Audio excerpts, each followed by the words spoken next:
So this is unit 3, and so in unit 3 we are going to cover the following: momentum, impulse changes, momentum, conservation of momentum, and all these others. But in this video we are going to cover three things: momentum and impulse changes, momentum, and the conservation of momentum. So look at this image. Look at this ball rolling. uh if you compare the mass of this stone to the mass of this ball running, what do you think? Do you think the stone is going to smack or kind of crush this ball, or what do you think?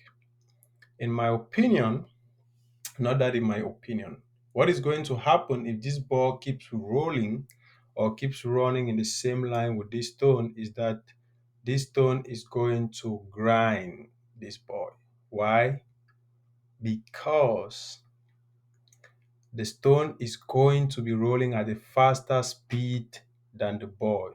Again, why would the stone roll at a faster speed than the ball? This is explained using a concept called momentum.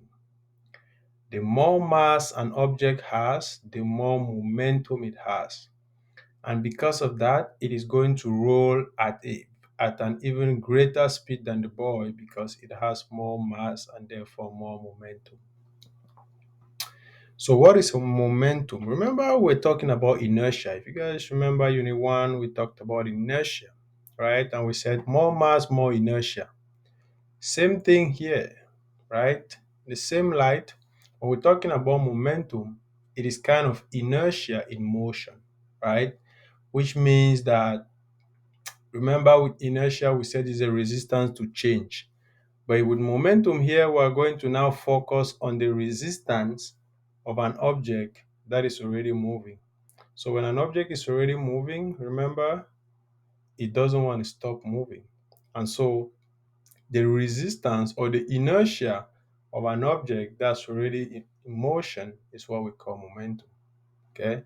So mathematically, we say momentum is defined as the product of the mass times the product of the mass and the velocity. So momentum is mass times velocity. Take note.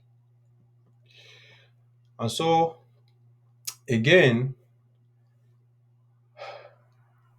when direction is unimportant, right? Momentum is equal to mass times speed. Remember, the difference between velocity and speed is that speed is a scalar quantity. It has no direction, while velocity has direction.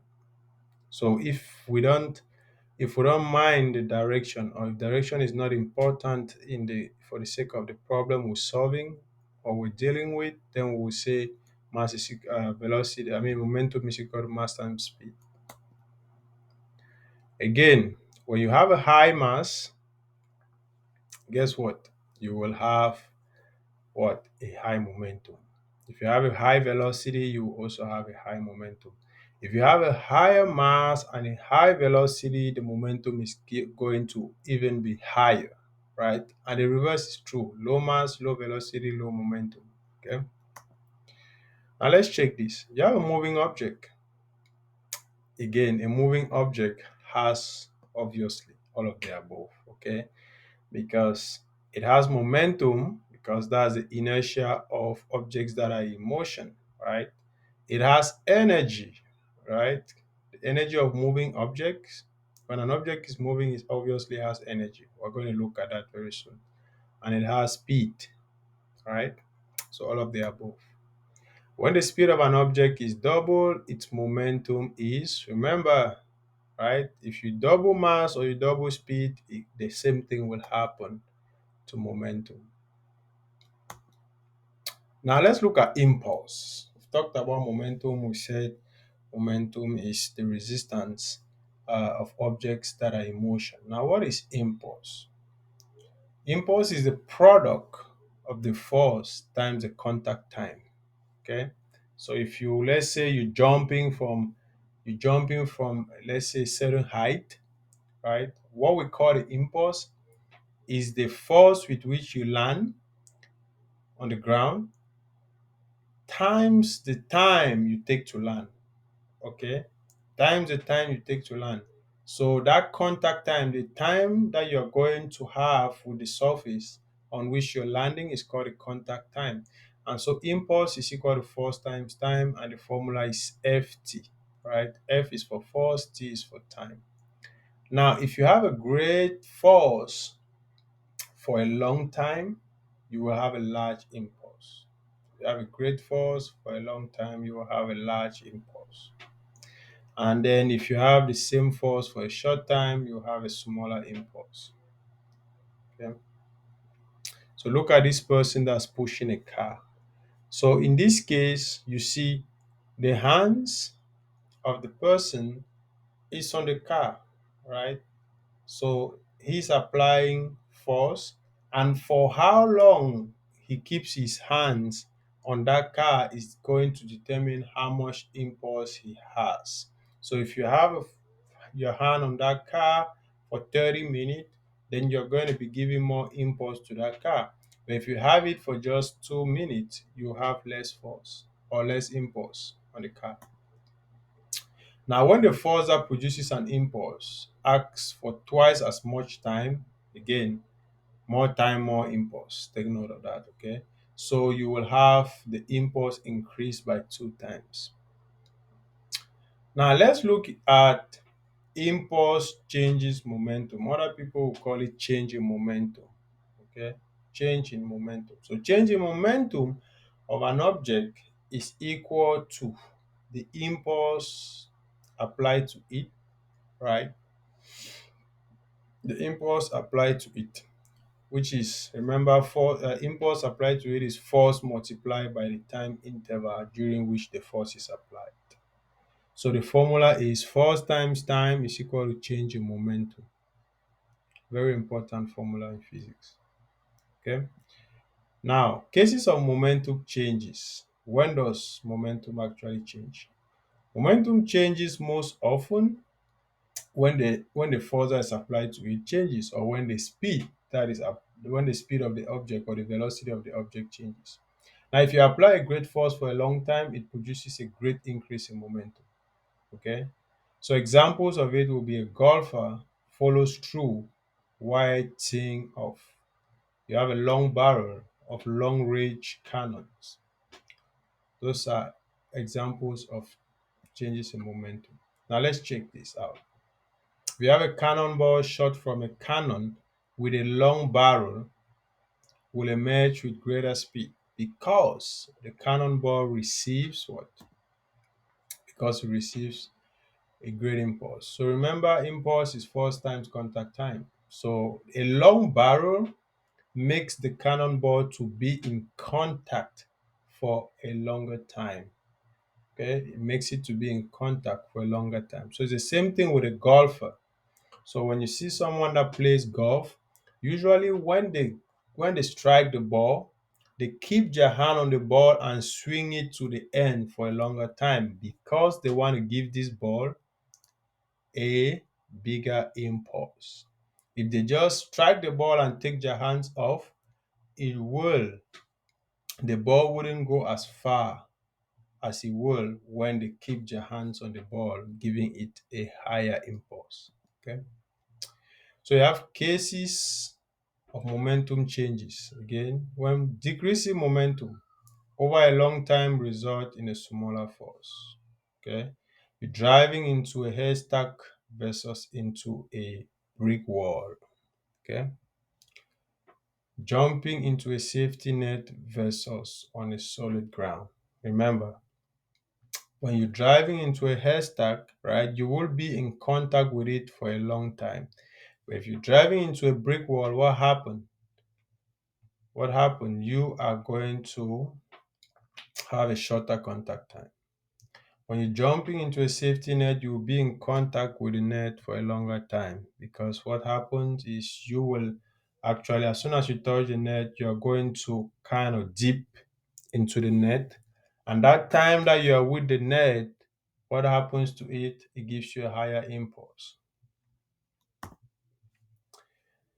When a car is out of control, it is better to hit a haystack than a concrete wall. That's common sense. But with the physics reasoning, the reason why it's better to hit a haystack than a wall is in terms of momentum. Why? Because the same impulse occur either way, but the extension of hitting time reduces the force. Always have that in mind.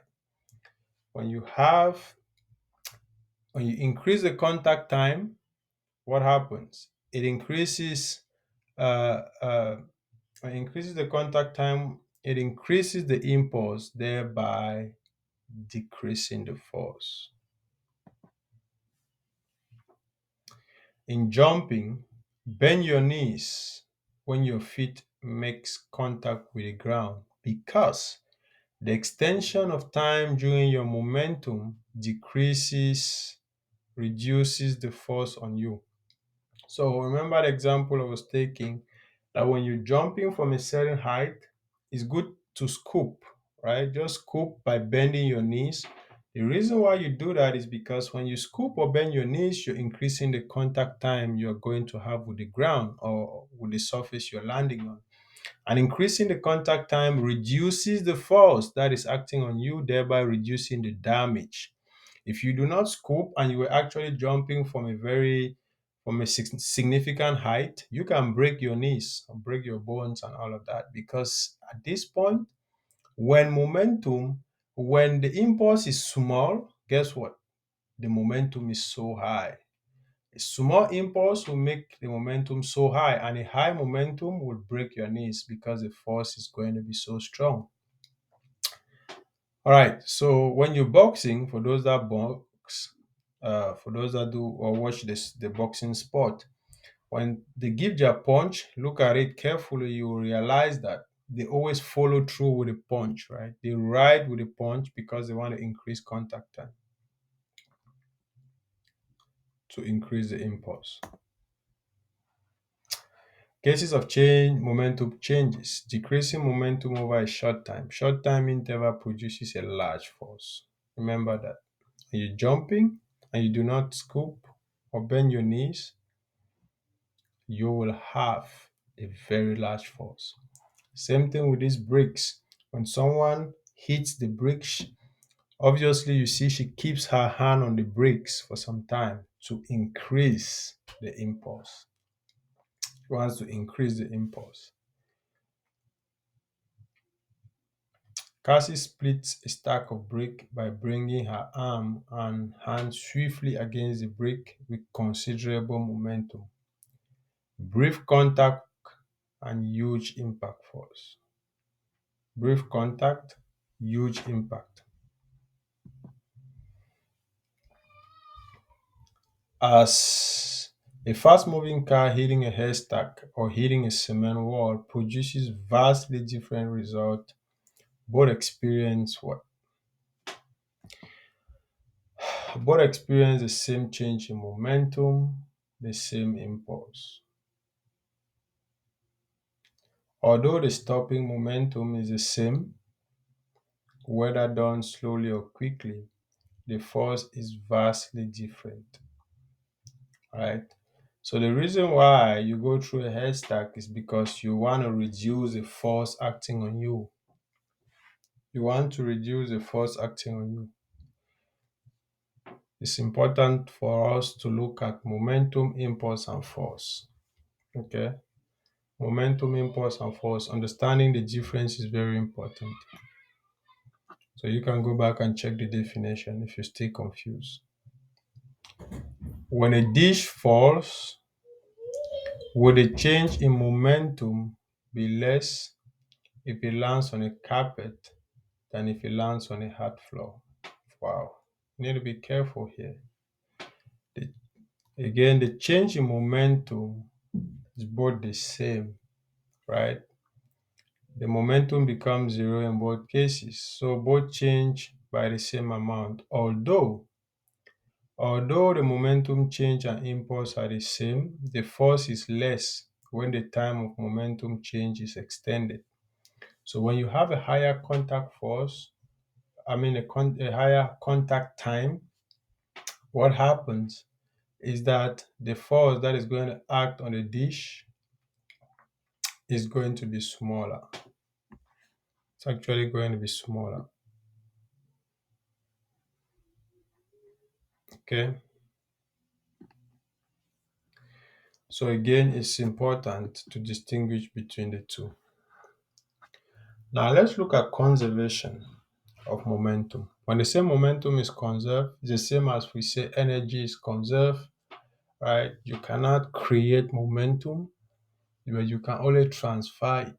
Okay, the amount of momentum that you had at the beginning is going to be the same momentum you have at the end.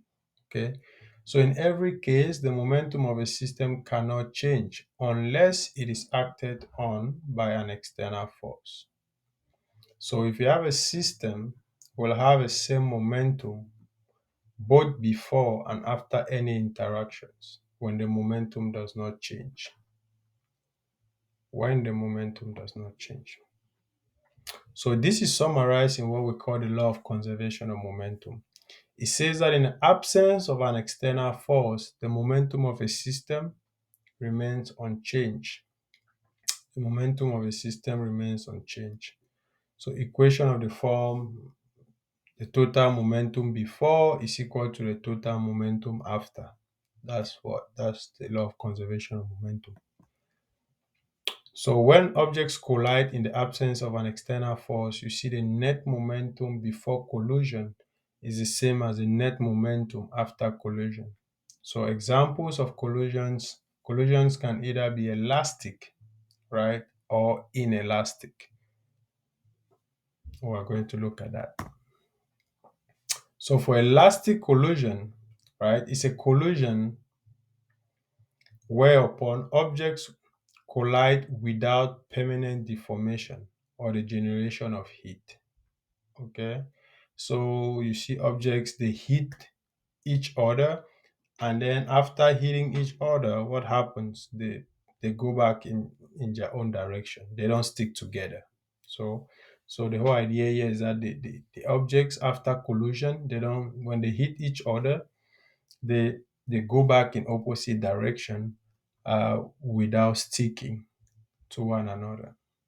Whereas now, in an inelastic collision, which you're going to see, when the objects when they collide, what happens is that they stick together and they move in one direction.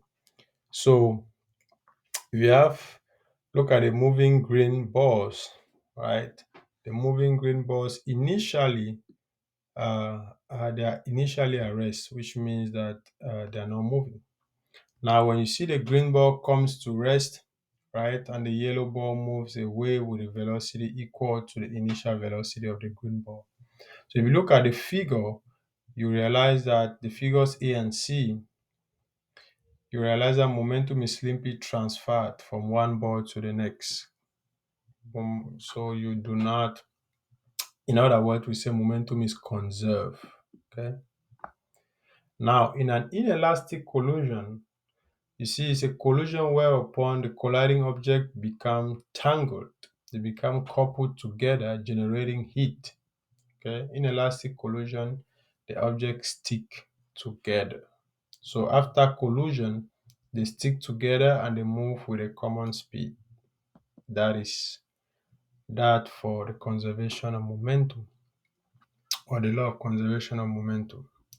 So you have a freight car A is moving towards an identical freight car B that is at rest. Okay, when they collide, both freight cars couple together. Compared with the initial speed of freight car A, the speed of the coupled freight cars is, again, what you need to know is that they since they're identical, it means that their masses are equal. Okay, so it will be like doubling the mass. So when you double the mass, when they stick together, it means that their mass is going to be double. When you double the mass, what happens is that the speed is going to be half. All right, so that is that for this section. In the next section, we're going to look at work.